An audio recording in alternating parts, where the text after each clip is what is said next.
Ouvrons notre Bible au livre de Psaume 48 et 49. Psaume 48 et 49. Beauté de Sion et futilité des richesses.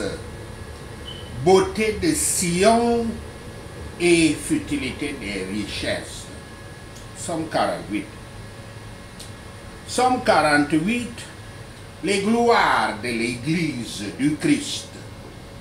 Voici le troisième psaume consécutif écrit par les fils de Korah pour souligner la souveraineté de Yahweh. Versets 4 à 7. On pensait que cette ville, Sion, était imprenable avant qu'elle appartînt à Israël. Mais David avait la foi et l'habilité de la conquérir et la revendiquer. Et il en fit la capitale de Juda et d'une Juda et d'une Israël unifiée dans 2 Samuel 5, versets 6 à 10. Maintenant, avec le temple de Yahweh et les bénédictions de Dieu sur la ville, elle est encore plus imprenable, plus impénétrable, devons-nous dire. Les nations peuvent se regrouper et lancer un assaut, mais la protection de Yahweh les renverra fuir dans la terreur. Les navires de Tarshish était une flotte notable qui naviguait la mer Méditerranée, transportant des marchandises des endroits lointains. Parfois, un des navires rencontrait une porte ou une expérience et une fin prématurée. Le psalmiste compare la destruction des ennemis d'Israël à l'effondrement et au naufrage de l'un de ses puissants navires. Jérusalem est la ville de notre Dieu. Personne sur la terre ne lui rend l'honneur, sauf les citoyens de la Jérusalem spirituelle. Heureux le royaume, la ville, la famille, le cœur dans lequel Yahweh est grand, dans lequel il est tout. Là, Yahweh est connu. Plus on s'attend à ce que nous abondions dans ces louanges, plus les découvertes plus claires nous sont faites de Yahweh et de sa grandeur. La terre est, par le péché, couverte de difformités.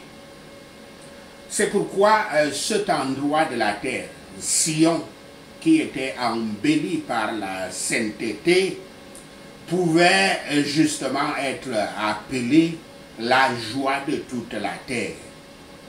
Celui dont toute la terre avait raison de se réjouir, l'endroit dont toute la terre avait raison de se réjouir de ce que Yahweh habitait, ainsi avec les hommes sur la terre. Les rois de la terre en avaient peur. Rien dans la nature ne peut mieux représenter le renversement du paganisme par l'esprit de l'Évangile que le naufrage d'une flotte dans une tempête. Les deux sont faits par le pouvoir puissant de Yahweh. Versets 8 à 14. Nous avons ici l'amélioration que le peuple de Dieu doit faire de ces apparitions glorieuses et gracieuses pour eux. Que notre foi dans la parole de Dieu soit confirmée par la présente, par cette présence aussi. Que notre espoir de la stabilité de l'Église soit encouragé. Que notre esprit soit rempli de bonnes pensées de Yahweh. Tous les ruisseaux de miséricorde qui descendent vers nous doivent être attribués à la source d'amour de Yahweh. Donnons à Yahweh la gloire des grandes choses qu'il a faites pour nous. Que tous les membres de l'Église se consolent de ce que Yahweh fait pour son Église. Observons la beauté, la force et la sécurité de l'Église. Considérons sa force. Voyons-la fondée sur Christ, le rocher, fortifié par le pouvoir divin, gardé par celui qui ne dort ni ne somnole. Voyons quelles précieuses ordonnances sont ces palais, quelles promesses précieuses sont sur ces remparts, quelles promesses précieuses sont ces remparts pour que nous soyons encouragés à nous y joindre et disions cela aux autres. Ce Dieu qui a fait pour nous de si grandes choses est immuable dans son amour pour nous et dans son soin pour nous. S'il est notre Dieu, il nous conduira et nous gardera jusqu'à la fin. Il nous guidera au point de nous mettre au-dessus de la mort, afin que celle-ci ne nous cause aucun mal réel. Il nous conduira à une vie où il n'y aura plus de mort. Psaume 49. Psaume 49, versets 1 à 5. Un appel à l'attention. Nous rencontrons rarement une introduction plus solennelle que celle-ci. Il n'y a pas de vérité plus grande, de plus grande importance que celle-ci. Que tous entendent ceci avec application à nous-mêmes. Les pauvres sont en danger des désirs indus envers la richesse du monde, comme les gens riches sont en danger d'un plaisir indu dans les richesses du monde. Le psalmiste commence par appliquer cela à lui-même. Et c'est la bonne méthode pour traiter des choses divines. Avant de démontrer la folie de la sécurité charnelle, il démontre à partir de sa propre expérience le bénéfice et le réconfort d'une sécurité sainte et gracieuse dont jouissent ceux qui croient en Yahweh et non dans leur richesse matérielle. Au jour du jugement, l'iniquité de nos talons, c'est-à-dire de nos pas, c'est-à-dire de nos péchés passés, nous atteindra. En ce temps-là, les méchants du monde auront peur. Par conséquent, un homme qui a Yahweh avec lui, devrait-il craindre la mort? Psaume 49, versets 6 à 14. La folie des gens mondains et sophistiqués. Les gens cosmopolitains et sophistiqués, pouvons-nous dire. Versets 10 à 11. Ce que dit le psalmiste aurait été évident pour tout le monde. À la mort, les richesses ne valent rien. La richesse accumulée reste pour les vivants. On peut se souvenir de certaines personnes plus longtemps que d'autres. Si elles ont préparé des tombes élaborées ou ont dépensé une partie de leur argent sur quelque chose comme la terre qui portera leur nom. Cependant, le donneur est laissé avec une tombe comme sa seule maison. Il ne saura jamais quand les autres verront sa tombe ou entendront son nom lié à la terre et à d'autres possessions. Toutes les histoires que vous pouvez entendre selon lesquelles les ancêtres sont là, sont vivants, c'est des histoires, c'est du vent. Il n'y a rien derrière cela, que les ancêtres sont là et ils reviennent, ils voient et ils prennent soin de vous.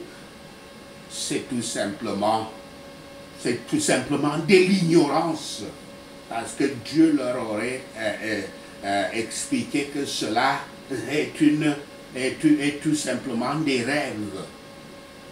Versets 12 à 14. Le psalmiste souligne que les gens n'ont aucun avantage sur les animaux en ce qui concerne les cycles de vie. Les êtres humains voient les bêtes de somme vivre et mourir en y pensant très peu. Mais ensuite, ils cherchent des moyens infructueux pour éviter le même sort. Une image commune de l'époque était la mort. La mort personnifiée dévorant les vivants, comme dans Job 18, verset 13, Job 24, verset 19. Dans certaines cultures, la perception de la mort était celle d'un monstre vorace, toujours à l'affût. Voici une description de l'esprit et du chemin des gens du monde. Un homme peut avoir de la richesse et peut avoir son cœur élargi dans l'amour, la reconnaissance et l'obéissance, et peut faire du bien avec cette richesse. Par conséquent, ce n'est pas le fait d'avoir des richesses qui rend les hommes mondains, mais plutôt le fait qu'ils mettent leur cœur dans les richesses comme étant les meilleures choses.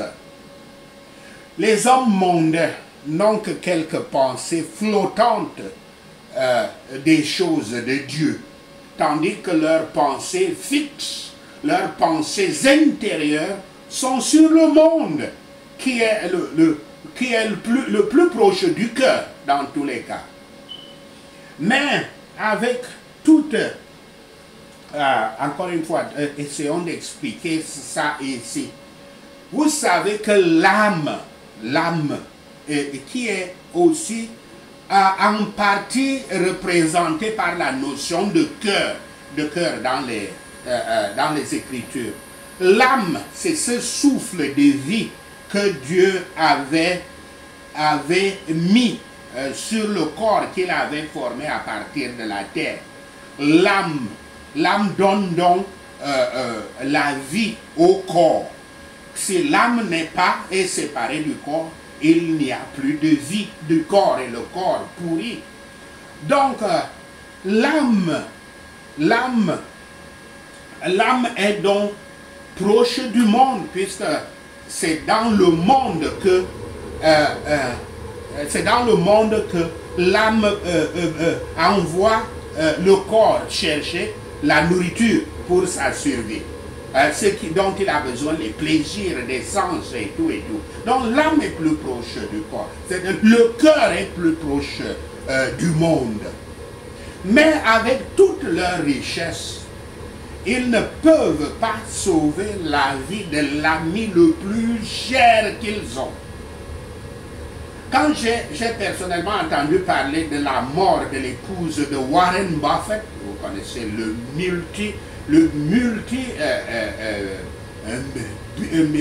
milliardaire américain, j'ai eu cette même pensée. Comment un milliardaire en dollars ne pouvait-il pas sauver la vie de sa femme en lui faisant gagner la bataille contre le cancer?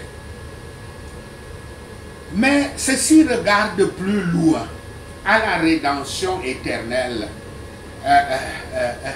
d'être façonné par le Messie. La rédemption de l'âme coûte très cher, coûtera toujours très cher. Mais une fois façonnée, elle n'aura jamais besoin d'être répétée. Et une fois la rédemption faite, elle n'a pas besoin d'être répétée. Et lui, le Rédempteur, ressuscitera avant de voir la corruption. Et alors il vivra pour toujours, comme cela est dit dans l'Apocalypse 1, verset 18. Cela montre également la folie des gens du monde qui vendent leurs âmes pour ceux qui n'achètera jamais leur âme, qui ne rachètera jamais leur âme. Avec toute leur richesse, ils ne peuvent pas se prémunir du coup de la mort, quand la mort a frappé. Pourtant, une génération après l'autre applaudissent leurs maximes, leur grande sagesse, leurs proverbes. Et le caractère d'un fou, d'un imbécile, faut-il dire, comme dessiné par la sagesse céleste, elle-même dans Luc 12, verset 16 à 21, continue à être suivie même parmi les disciples professés du Christ. La mort demandera aux pécheurs orgueilleux: où est ta richesse? Où est ta pompe, ton orgueil? Et au matin de la résurrection, quand tous ceux qui dorment dans la poussière se réveilleront, les justes seront promus jusqu'à l'honneur le plus élevé, quand les méchants seront plutôt remplis d'une honte et d'un mépris éternel, comme cela est dit dans Daniel 12, verset 2. Voyons maintenant les choses telles qu'elles apparaîtront en ce jour. C'est comme ça qu'il faut regarder les choses. La beauté de la sainteté est la seule chose que la tombe ne peut pas toucher ou endommager. Somme 49, verset 15 à 20. Contre la peur de la mort. Le but de ce psaume est de mettre les gens au défi de ne pas se laisser séduire par la richesse et la splendeur. Le privilège des riches ne durera pas. Ceux qui comptent sur leur richesse ont une fin commune. Les justes, cependant, ont une vision différente. La mort est encore une certitude, mais ils peuvent maintenir l'espoir que Yahweh ne les laissera pas dans la tombe. Les croyants ne devraient pas craindre la mort. La distinction des conditions extérieures des hommes, quelle que soit leur grandeur dans la vie, n'en fait aucune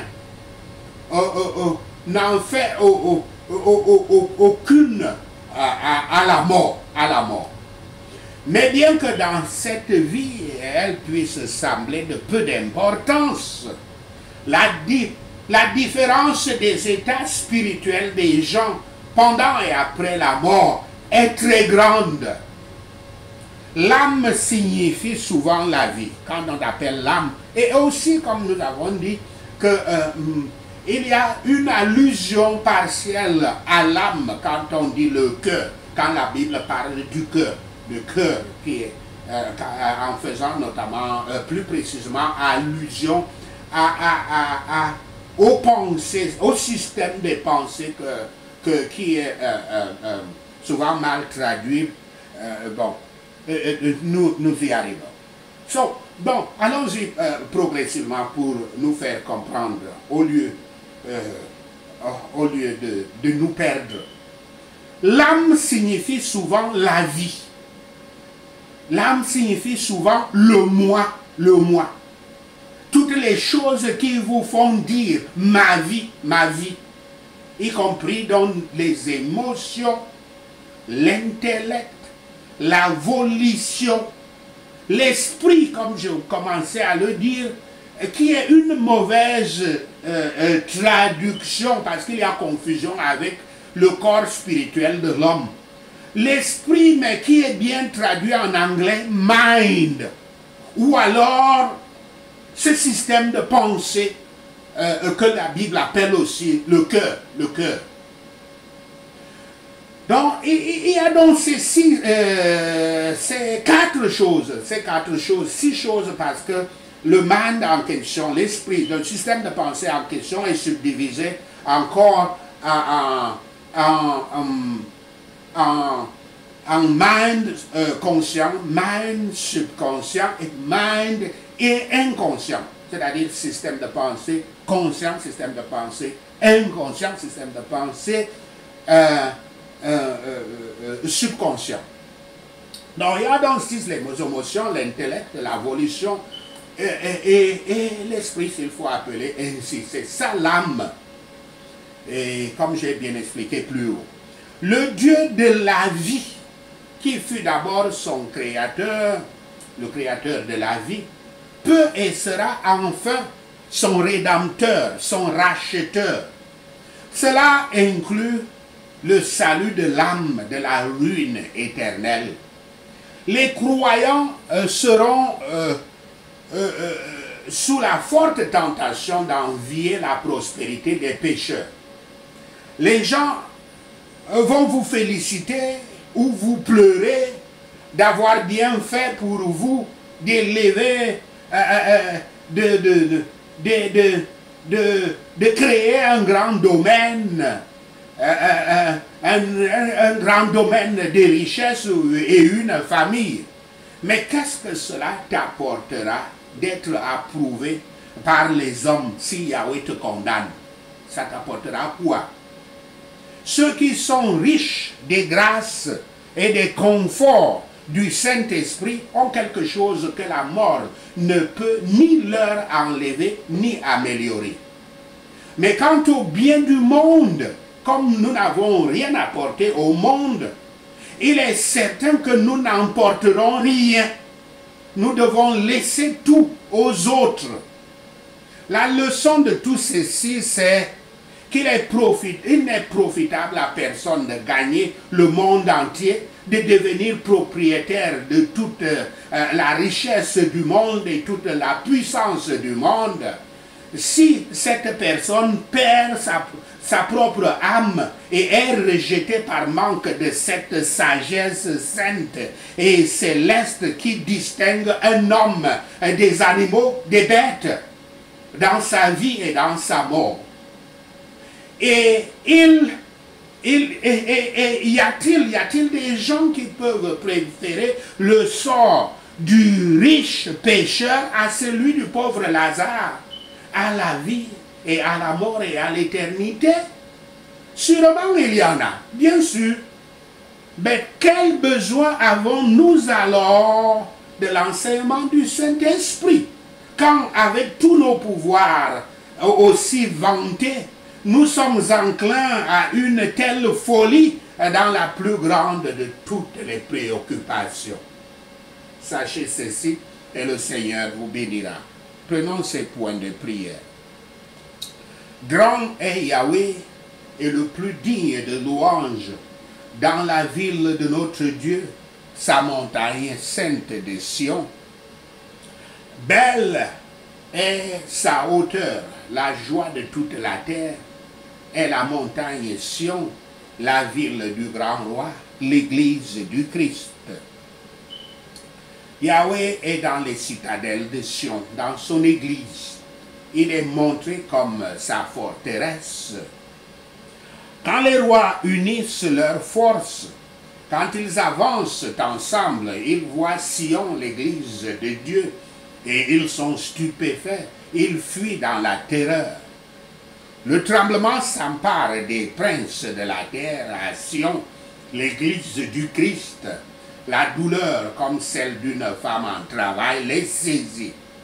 Père Yahweh, détruis-les comme les navires de Tarsis, brisés par un vent d'est. Au nom de Yahshua le Messie, je prie. Comme nous l'avons entendu, nous l'avons vu, Yahweh Tout-Puissant rend Sion son église, sûre pour toujours. Dans ton temple, ô Yahweh, je médite sur ton amour indéfectible. Au nom de Yahshua le Messie, je prie.